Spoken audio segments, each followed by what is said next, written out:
konkretno govori o tome? Na kojoj stranici? To se govori jutros u glavnom izlaganju od 9 do 10:30. A na kojoj stranici, verujte mi, neću da tražim tu stranicu. Nemam nikakvog razloga. To je ključni govor na kome se temelji optužnica. I ako to moram da tražim, ja neću da gospodina Oberšala pitam onome što je on izveo iz mog govora. Ja hoću da ga pitam o govoru u celini, da provjerim da li je on uopšte čitao taj moj govor u celini. Ne nalazi se to negde, ali ću mu posle reći da se nalazi.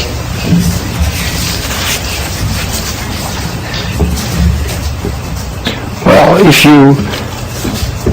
you're asking about my content analysis of your speech. Ako pitate u vezi s mojom analizom sadržaja nekog vašeg govora, ja sam analizirao sadržaj nekih 400 primjera. Ja sad ne mogu sve to imati u glavi. Ako me sad pitate u konkretno nekom govoru, o nekim izjavama u tom govoru koje sam ja, kako vi tvrdite, citirao, ja ću to vrlo rado komentirati, ali ja to ne znam ovako napamet. Recite mi gdje je to?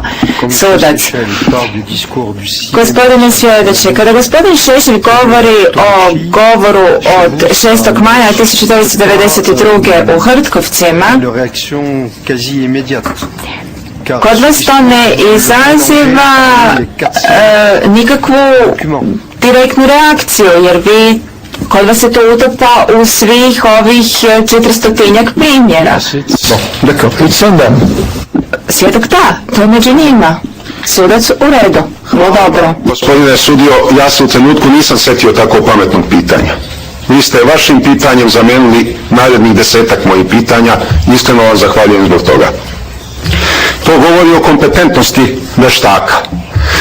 Gospodine Oberšal, tužilaštvo ima tekst celog mog govora i ono ga je predložilo u dokazne predmete.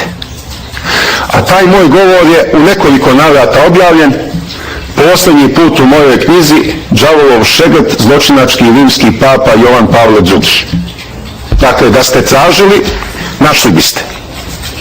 Vi niste mogli da pišete vaš ekspertski izveštaj, a da niste imali tekst svih govora na mitingu u Hrtkovcima, je li tako? Pošto je to ključni miting za optužnicu.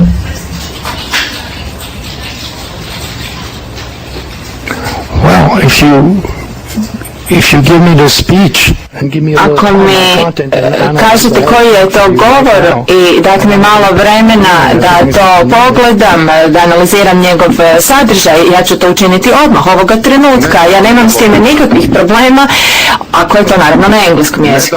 Nimalo vremena, gospodine Oberšal, jer vi ste morali praktično napamet znati taj moj govor kao ekspert koji je ovdje došao da svedoči o mom zalaganju za deportaciju Hrvata iz Vojvodine. I ne da vam imalo vremena. Gospodine Oberšal. Tužiteljica, časni suda. Sudac, izvolite. Tužiteljica. Časni sud, ovo nije unakrsno ispitivanje. Ovo je izmišljenje argumenata i prepiranje sa svjedokom. Mi nismo od doktora Oberšala tražili da svoju analizu usredotoči na optužnicu. Nismo tražili da on traži primjere koji će ići u prilog našoj tezi. Mi smo mu dali više od 40 svezaka materijala. Tražili smo od njega da po ključnim riječima analizira razne govore u smislu propagandnog diskursa prijetnje. Ovo nije ispravno unakrsno ispitivanje. Sudac, izvolite, gospodine Šešelj. Ispravno unakrsno ispitivanje, ali gospođa Dal još nije stigla da to nauči. Naučit ću je ja uskoro. Gospodine Oberšal, govor koji sam držao u Hrtkovcima je predizborni govor.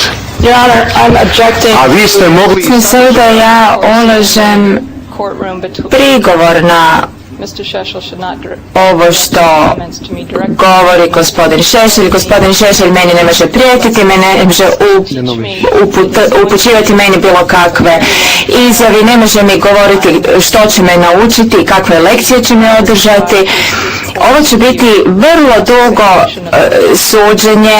Ja ne želim da gospodin Šešelj mene ovdje napada i napada tužiteljstvo, nego može unakrsno ispitivati i svjedoka.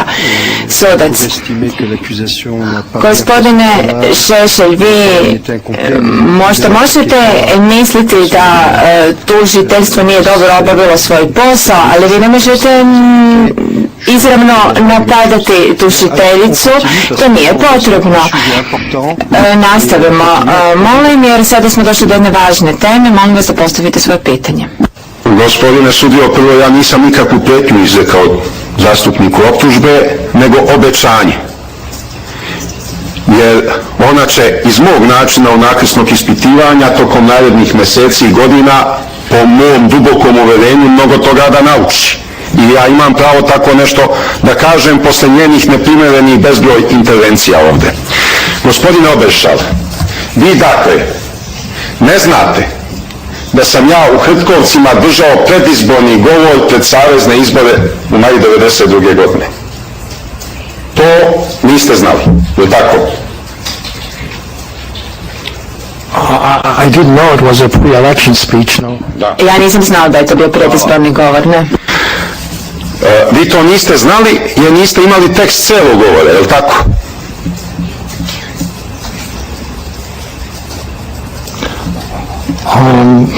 No, I only had the experts search. Imao sam samo one izvode koji su bili rezultat pretraživanja, a koji su se ticali odnosa između Srba i ne Srba u određeno vrijeme na određenom mjestu i najvjerojatnije smo smatrali da je to najvažnije u datom kontekstu i to su bili dijelovi teksta koje smo analizirali. Da, gospodine Oberšal, sasvim ste u pravu, ali ja ovim govorim da vaša metodologija nije bila adekvatna.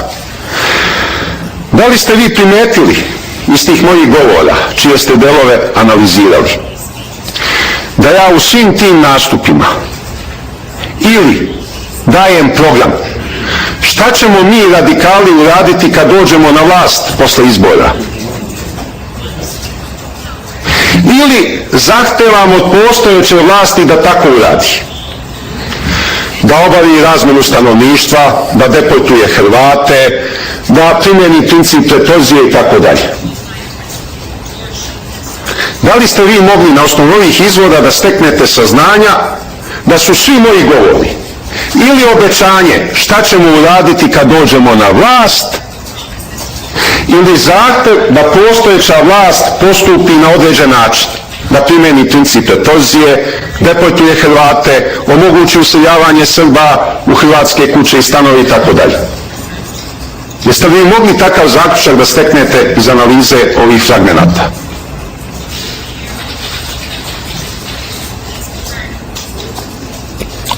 I'm not sure what I'm supposed to... Nisam sasvim siguran što bih trebao zaključiti. Da, vi govorite o svim tim temama koje ste upravo spomenuli. U nekim izjavama kojima sam ja analizirao sadržaj, da, one se dosta odnose na te teme. Da, nije samo o temama. Sudac, gospodine Šešelj, samo malo. Vratio bih se na ovo što ste upravo kazali u vezi s pitanjem koja se upravo tiče suštine.